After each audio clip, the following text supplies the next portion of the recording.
ओम नमः शिवाय। हर हर महादेव। आज बैसाख माह के शुक्ल पक्ष की द्वादशी तिथि और शुक्रवार है। आज मोहिनी एकादशी व्रत का पारण किया जाएगा। बैसाख का महीना समाप्त होने को है और हर विष्णु भक्त भगवान का आशीर्वाद पाने के लिए विष्णु जी की पूजा अर्चना करते हुए अपना समय व्यतीत करें, ताकि श्री हरि विष्णु जी की कृपा हम सब पर बनी रहे। आप सबकी मंगल कामना के साथ शुरू करते हैं आज की कथा। बोलिए गणेश जी महाराज की जय हो। एक बार की बात है, एक बुढ़िया गणेश जी भगवान को की भक्ति किया करती थी।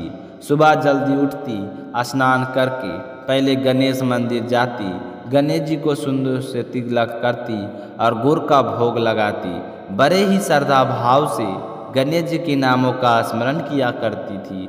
यह उसका नियम था। चाहे आंधी हो या तूफान, वह बुढ़िया गणेश जी के मंदिर जरूर जाती थी। ऐसा करते करते सालों बीत गए तो गणेश जी भगवान उस बुढ़िया की भक्ति से बहुत ही प्रसन्न हुए। तो एक दिन उसे सपने में दर्शन देकर कहने लगी कि बूढ़ी माई, मैं तुमसे बहुत ही खुश हूँ। तो वरदान मांग की क्या मांगना चाहती है? तो बुढ़िया कहने लगी कि गणेश जी महाराज, आपने मुझे दर्शन दिए, इससे अच्छा मेरे लिए क्या हो सकता है। मांगना तो मुझे कुछ नहीं आता है, मैं क्या मांगूँ। इस तरह फिर बुढ़िया सोचने लगी। तो गणेश जी महाराज कहने लगे कि बूढ़ी माई, परेशान मत हो, मैं कल फिर आपके सपने में आऊँगा। तब तक तुम आराम से सोच लेना कि तुम्हें वरदान में क्या मांगना है। वरदान मैं तुम्हें एक ही दूंगा। ऐसा कहकर गणेश जी भगवान अंतर ध्यान हो गए और उस बुढ़िया की आंखें खुल गई। आँख खुली तो सुबह हो चुकी थी। तो बुढ़िया सोचने लगी कि घर में अन्न और धन भी नहीं है और मेरे कुल का दीपक भी नहीं है, मैं क्या मांगूं, मेरी तो समझ में नहीं आता। तो यह इस तरह सोचते हुए बुढ़िया ने अपने पुत्र को बुलाया और पूछा कि बेटा, मुझे गणेश जी ने रात में सपने में दर्शन दिए थे और बोल रहे थे कि तुम्हारे पूजा पाठ से बहुत ही प्रसन्न हूँ। तो क्या मांगना चाहती है? वरदान देना चाहता हूँ, क्या मांगती हो? तो मुझे तो समझ में नहीं आया कि मैं क्या मांगूँ। बेटा तू बता दे, मुझे क्या मांगना चाहिए। तो बुढ़िया का पुत्र कहने लगा कि माँ, तुम गणेश जी से बहुत सारा धन दौलत मांग लो, हमारी गरीबी दूर हो जाएगी, तो हमें भी सब कुछ मिल जाएगा। लोगों को देखो कितने ऐसो आराम से रहते हैं, हमारे भी सपने पूरे हो जाएंगे। तो बेटे की बात सुनकर ने बुढ़िया ने बहू की आवाज़ लगाई। तो बहू आई और सासू माँ से पूछने लगी कि माँ जी, कहिए क्या बात है, आपने मुझे किस लिए बुलाया है। तो उसकी सास कहने लगी कि बेटा, रात में मुझे सपने में गणेश जी भगवान ने दर्शन दिए हैं और वह कह रहे थे कि मैं तुम्हें वरदान देना चाहता हूँ। मेरी तो समझ में नहीं आता कि मैं क्या मांगूँ। तो सासू माँ की बात सुनकर बहू कहने लगी कि माँ जी, यह बात बहुत अच्छी बात है, आप ऐसा गणेश जी से पोता मांग लो। कि आपका मन नहीं करता कि हमारे घर में भी नन्हे शिशु की किलकारी गूंजे, हमारा भी वंश बढ़े। तो बुढ़िया कहने लगी कि बेटा, तेरी बात तो सही है। अब बुढ़िया तो कसमे थी कि गणेश जी ने तो एक ही वरदान देना है, उसमें मैं क्या मांगूं। तो वह बुढ़िया सोचती सोचती पड़ोस में चले अपनी सहेली के पास गई और जाकर पूछने लगी कि बहन, तू मुझे बता कि मैं क्या मांगूं। तो बूढ़ी माई की सारी बात सुनकर उसकी पड़ोसन कहने लगी कि बहन, तू तो अब थोड़े दिन जिएगी, तू क्यों धन मांगी और क्यों नाती मांगी, वह तेरे लिए किस काम की। तू ऐसा कर, गणेश जी भगवान को कह देना कि बुढ़ापे तक मेरी आँखों की रोशनी बनी रहे। आदमी बूढ़ा हो जाने के बाद अपनी रोशनी खो देता है और आँखों के बिना तो जीना बहुत ही कठिन है। बेटा, बहू तो अपने सुख की चीज़ें मांग रहे हैं, लेकिन मुझे तो लगता है कि पूजा पाठ तुमने की है तो तुम्हें अपने लिए कुछ मांगना चाहिए। तो बुढ़िया को तीनों की बातें ही सही लगी, लेकिन दुविधा यह थी कि गणेश जी ने तो केवल एक ही वरदान देने की बात कही थी। तो बुढ़िया ने अपने मन में कुछ विचार किया और सो गई। गणेश जी ने बुढ़िया के सपने में दर्शन दिए और कहा कि बूढ़ी माई अब बताओ। बुढ़िया कहने लगी कि प्रभु मुझे और कुछ नहीं चाहिए, मेरी तो एक ही इच्छा है कि मैं अपने पोते को सोने की थाली में सोने के चम्मच से भोजन करता हुआ देख सकूं। तो बुढ़िया की बात सुनकर गणेश जी मुस्कुराते हुए कहने लगे कि मैया तू तो बोल रही थी कि मुझे मांगना ही नहीं आता, लेकिन तूने तो मुझे ठग लिया। तूने तो एक ही वरदान में अपने लिए आंखें, धन और पोता तीनों चीज़ें मांग लिए। आंखें होगी तो देख पाओगी, धन होगा तो पोता सोने की थाली में भोजन करेगा। तुमने तो बहुत ही चतुराई से एक ही वरदान में सारी चीज़ें मांग ली है। मैं तुम्हारी भक्ति और बुद्धिमानी से बहुत ही प्रसन्न हूँ। जैसा तुमने वरदान मांगा है वैसा ही फल तुमको प्राप्त होगा। ऐसा कहकर गणेश जी भगवान अंतर्ध्यान हो गए और बूढ़ी माई को जैसा मांगा था वैसा सब कुछ मिल गया और बेटा भी खुश, बहू भी खुश।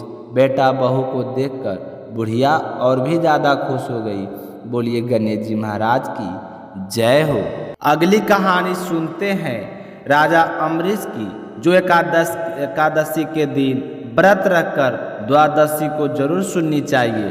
राजा अम्बरीश भगवान श्री हरि परम भक्त थे।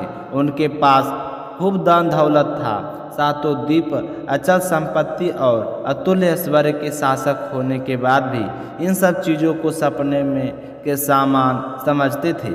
राजा अम्बरीश का मानना था कि जिस धन वैभव के लोभ में पकड़कर मनुष्य घोर नरक में जाता है वह केवल 4 दिन की चांदनी होती है। राजा अम्बरीश का भगवान श्री कृष्ण में और उनके प्रेमी साधुओं में परम प्रेम था। उन्होंने अपने मन को श्री कृष्ण के चरणों में और वाणी को भगवान के गुणों का गुण करने के, हाथों को श्री हरि के मंदिर में मार्जन में और अपने कानों को भगवान की मंगलमय कथा के सुनने में लगा रखा था।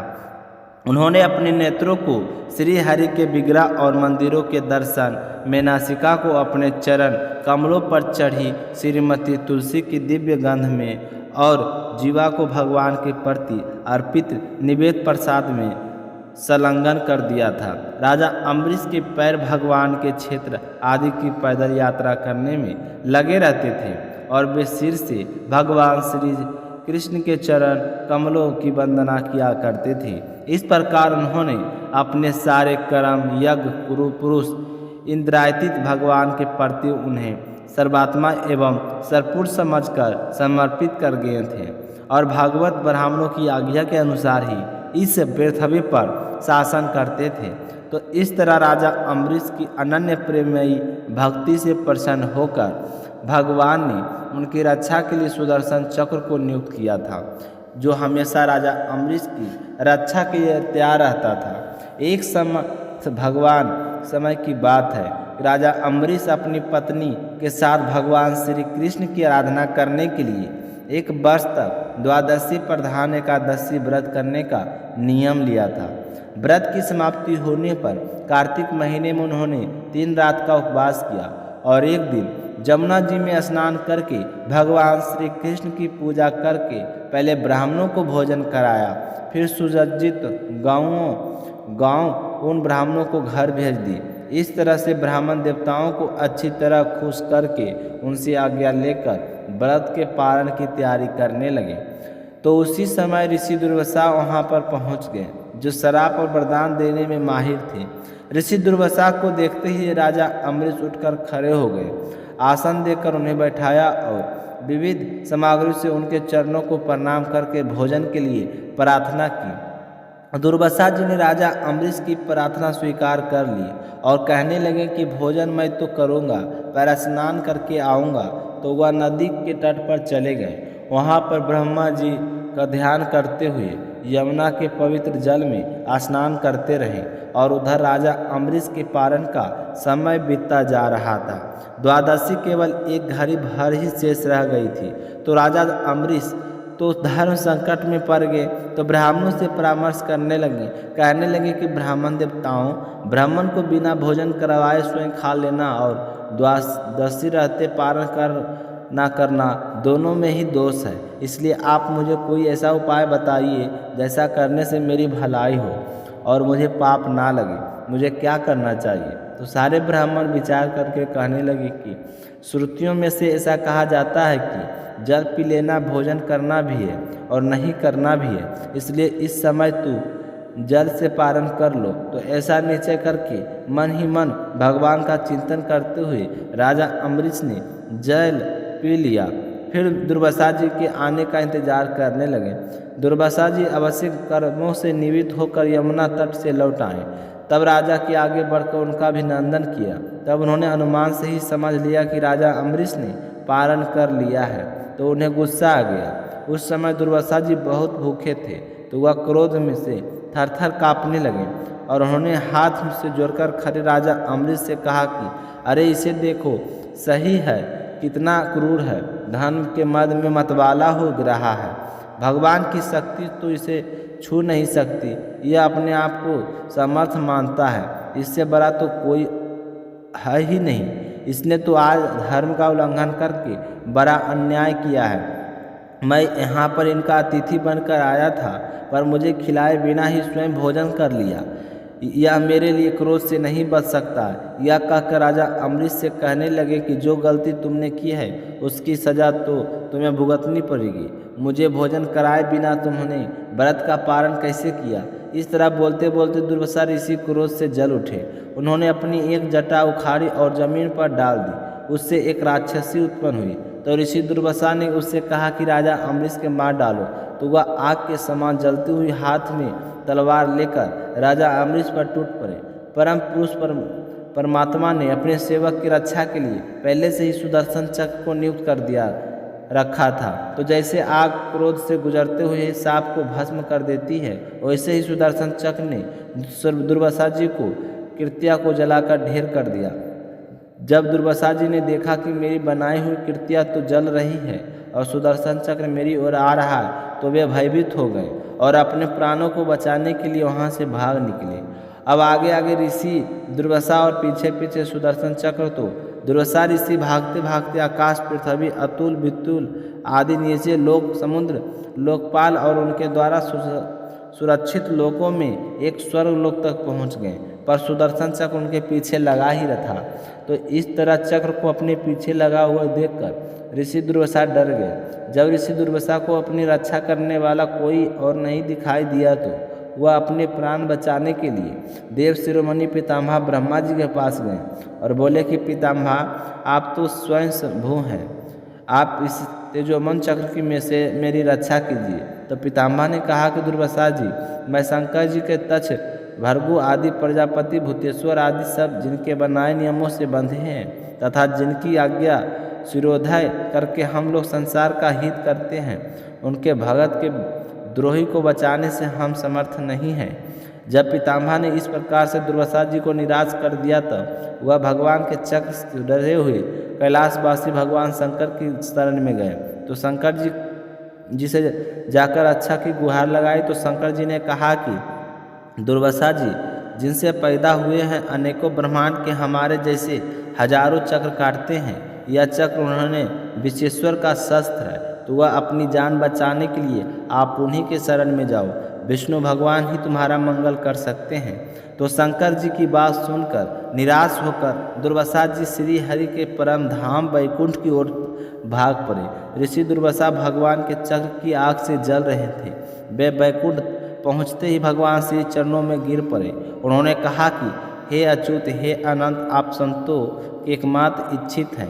प्रभु, संपूर्ण जगत के बिना जीवन दाता मैं अपराधी हूँ, आप मेरी रक्षा कीजिए। आपका परम प्रभाव ना जानने के कारण मैंने आपके प्यारे भक्त का अपराध किया है, इसलिए आप मुझे बचाइए। तो श्री भगवान जी बोले कि दुर्वासा जी, मैं तो सर्वथा भक्तों के अधीन हूँ, मुझे तनिक भी स्वतंत्रता नहीं है। जो भक्त स्त्री पुरुष गृह पुरुजन प्राण तथा इस लोक और परलोक सबको छोड़कर केवल मेरी शरण में आए हैं, उन्हें छोड़ने की बात तो मैं सोच ही नहीं सकता, तो मैं तुम्हें कैसे बचा सकता हूँ। इसमें कोई संदेह नहीं है कि ब्राह्मणों के लिए तपस्या और विद्या परम कल्याण के साधन है, परंतु यदि ब्राह्मण उदंड और अन्याय हो जाए तो वे दोनों ही उल्टा फल देने लगते हैं। तो दुर्वासा जी की दुखी होकर कहने लगे कि भगवान, कोई तो उपाय होगा जिससे मेरी रक्षा हो सके, मेरा शरीर तो बुरी तरह से जल रहा है। तो विष्णु भगवान कहने लगे कि दुर्वासा जी सुनिए, मैं आपको एक उपाय बताता हूँ जिसका अनिष्ट करने से आपको इस विपत्ति में आना पड़ा है। आप उसी के पास जाइए और उनसे क्षमा मांगिए, तभी आपको शांति मिल सकती है। तो इतना सुनते ही ऋषि दुर्वासा उल्टे पांव दौड़ पड़े और भागते राजा अम्बरीश के पास गए।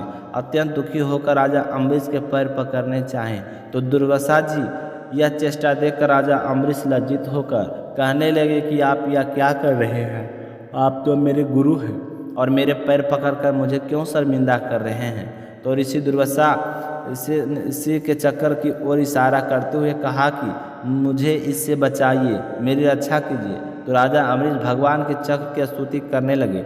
राजा अम्बरीश ने कहा कि प्रभु सुदर्शन, आप अग्नि स्वरूप हैं, भगवान के प्यारे 1000 दांतों वाले चक्रदेव, मैं आपको नमस्कार करता हूँ। समस्त अस्त्र शस्त्रों को नष्ट कर देने वाले एक पृथ्वी के रक्षक, आप इस ब्राह्मण की रक्षा कीजिए। आप कृपया करके हमारे कुल को भाग उदय के लिए दुर्वासा जी का कल्याण कीजिए। हमारे ऊपर यह आपका महान अनुग्रह होगा। यदि मैंने कुछ दान किया हो, यज्ञ किया हो अथवा अपने धर्म का पालन किया हो और हमारे वंश के लोग ब्राह्मणों को ही अपना आराध्य देव समझते हैं, तो दुर्वासा जी के शरीर की जलन इसी समय मिट जाए। भगवान समस्त गुणों को एकमात्र आश्रय स्थल है। यदि मैंने समस्त प्राणियों के आत्मा के रूप में उन्हें देखा है और वे मुझे पर प्रसन्न हो, तो दुर्वासा जी की हृदय की सारी जलन मिट जाए। जब राजा अम्बरीश ने सुदर्शन चक्र के इस प्रकार स्तुति की तो उनकी प्रार्थना से यह हुआ चक्र शांत हो गया और दुर्वासा जी के चक्र की आग से मुक्त हो गया। उनका चित्त स्वस्थ हो गया और वे राजा अम्बरीश को अनेकों उत्तम आशीर्वाद देते हुए उनकी प्रशंसा करने लगे। दुर्वासा जी ने धन है, आज मैंने भगवान के प्रेमी भक्त का महत्व देखा है। राजन, मैंने आपका अपमान किया, फिर भी आप मेरे लिए मंगल कामना कर रहे हैं। महाराज अम्बरीश, आपका हृदय करुणा भय से परिपूर्ण है। आप मेरे ऊपर महान अनुग्रह किया है। आपने मेरे अपराध को भुलाकर मेरी रक्षा की है। जब से ऋषि दुर्वासा जी के पीछे हुआ सुदर्शन चक्र पड़ा था और वो अपने जीवन की रक्षा के लिए भाग रहे थे, तभी सभी देवी देवताओं के पास जाकर राजा अम्बरीश के पास लौट कर आए। तब 1 साल व्यतीत हो चुका था, फिर भी राजा अम्बरीश ने भोजन नहीं किया था। वे ऋषि दुर्वासा जी के लौटने का इंतजार कर रहे थे। उन्होंने दुर्वासा जी को चरण पकड़ लिया और उन्होंने प्रसन्न करके विधि पूर्वक भोजन करवाया। तो यह देखकर दुर्वासा ऋषि बहुत ही खुश हुए। राजा अम्बरीश के गुणों की प्रशंसा करते हुए उनसे अनुमति लेकर आकाश मार्ग से प्रस्थान कर गए। इस तरह ऋषि दुर्वासा से के प्रसन्नता पूर्वक चलने जाने के बाद राजा अम्बरीश ने अपने परिवारजनों के साथ बड़े ही प्रेम पूर्वक भोजन किया। कुछ साल बीतने के बाद राजा अम्बरीश अपने ही समान भक्त पुत्रों पर राज का भार छोड़कर स्वयं वन में चले गए। वहाँ वे बड़ी ही धीरता के साथ आत्मस्वरूप भगवान में अपना मन लगाकर गुणों के प्रवाह रूपी संसार में मुक्त हो गए। भगवान श्री हरि विष्णु के परम भक्त राजा अम्बरीश की इस कथा को द्वादशी के दिन सुनने पर भगवान श्री हरि विष्णु बहुत ही प्रसन्न होते हैं और अपने भक्तों पर हमेशा आशीर्वाद बनाए रखते हैं। बोलिए विष्णु भगवान की जय हो।